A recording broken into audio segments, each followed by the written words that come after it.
Hi friends, welcome back to your channel. Sales is always fun.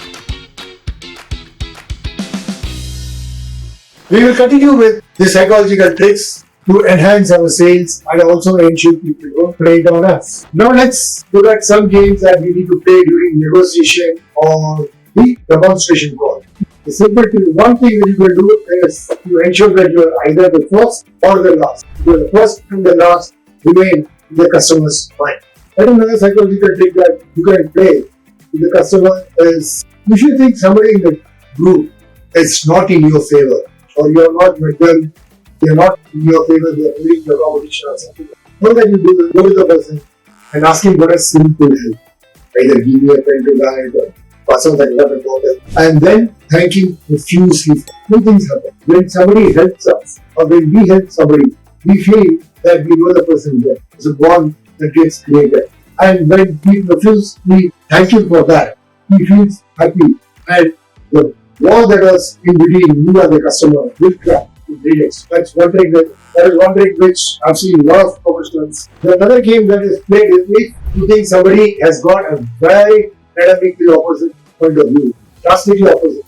All that you do is do not pull him down. Don't pull the person down by saying mine is better, I do this, I do that. Instead, agree with him and probably just ask him a few questions. Don't argue with the person. Just ask him a few questions. Like you stand to gain and you know the company what offering is and you know this what I offer and how the customer gets. So you can just phrase your questions in such a way that he doesn't feel dependent, but the others in the group get the info that this is what you are offering is far superior to what he has got to offer. And don't criticize, do nothing but just ask questions. Another important trick that is made, especially when you are presenting to a group.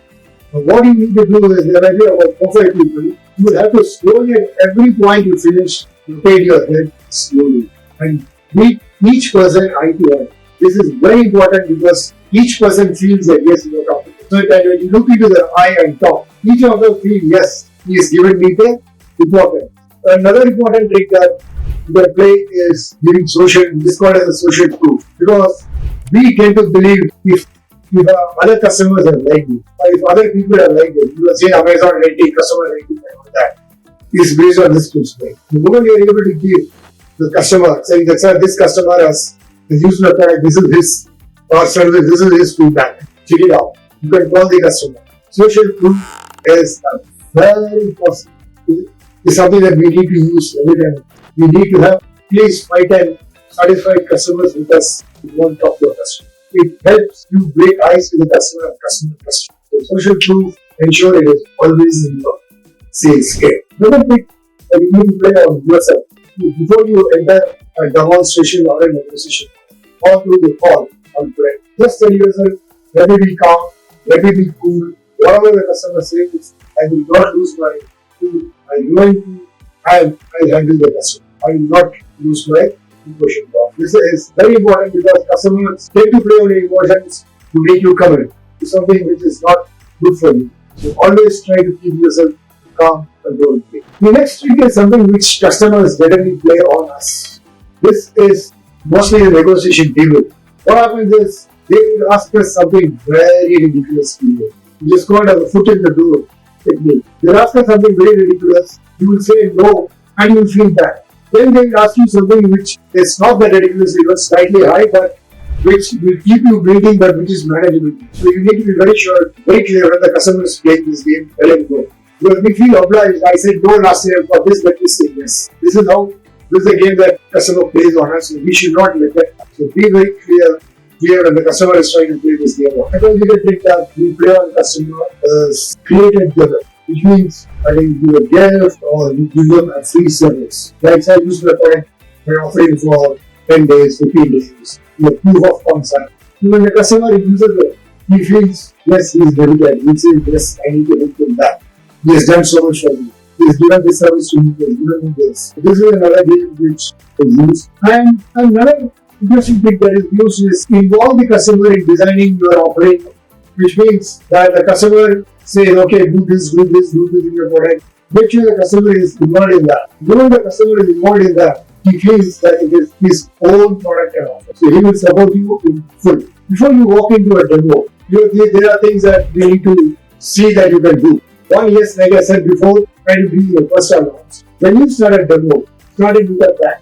Either tell a story which customer was not expecting, or by asking the implications of not using your product. So more questions you use on that, the customer gets hooked on to you. Similarly, when you lending presentation, end it on a high, give some anecdote, some lessons from life, something emotional, which will stay with the customer for a long time. So the customer remembers your demo. During the demo, you will have your own unique selling point, the main selling point. Make sure that you repeat it 3 to 4 times. Repeat it 3 to 4 times so that it goes and stays with the customer. Right? The 5th and 6th time, you only say half the sentence and ensure the customer finishes the balance out. This means that your university is non-brain. Also, you try to make it rhythmic. Tell it with a rhyme so that the customer gets hooked onto that. I remember in Xerox, we used to say, dear customer, can you Xerox a Xerox on a Xerox? I repeat, can you Xerox a Xerox on a Xerox? This should be a hook and the customer gets hooked with it. So try saying it right so that your USP is the customer heart and it remains with him and he feels that's very important. Like I said sometimes, talk to the customer about his loss conversion. The technique is called as loss conversion. If you can talk in length and breadth about customer, what is going to be his loss if he doesn't use your product or service. Because one thing that catches the customer, anybody, all our mind is loss in the bad things that could happen. And only after that, you look at the advantages of what I get. Then talk to customer, one loss, yes, and also the immediate benefits that come once you are offering in place. This will immediately be disarranged. And you can probably move the customer. When you give your proposal to the customer, this is true with everybody in life. Nodding your head, right. The mirror neurons in the customer will look at nodding back. Because we are seeing it in the rapport building, where the customer gestures, if we just observe, we tend to do it ourselves because of the mirror neurons. The same mirror neuron will work with the customer. So nod your head thrice after giving the proposal. The customer is also likely to know to do it. Another important thing that you can use is, this I've seen my colleague use very well, which is my father said so. For example, if he's talking on pricing, so my colleague used to tell his customers, I've seen him play. So my father used to tell me, don't buy cheap things because it will cost you in the long run. Because he was telling me, when you buy a shoe, the shoe is a little costly, it's okay, it's work for you for a long run. If you buy the cheaper shoe, you will be forced to spend on it again. Some of this term, the father said so, has got a very strong positive impact on all of us. We are also customers, and we tend to agree and buy when somebody says father said so. Well, these are some of the tricks that we discussed. There are a lot more. Probably, yes, sometime later we will have another episode. If you need to be informed when the next episode comes up, you need to press the subscription and the bell button and also the like button. Thank you. Till we meet again. Bye.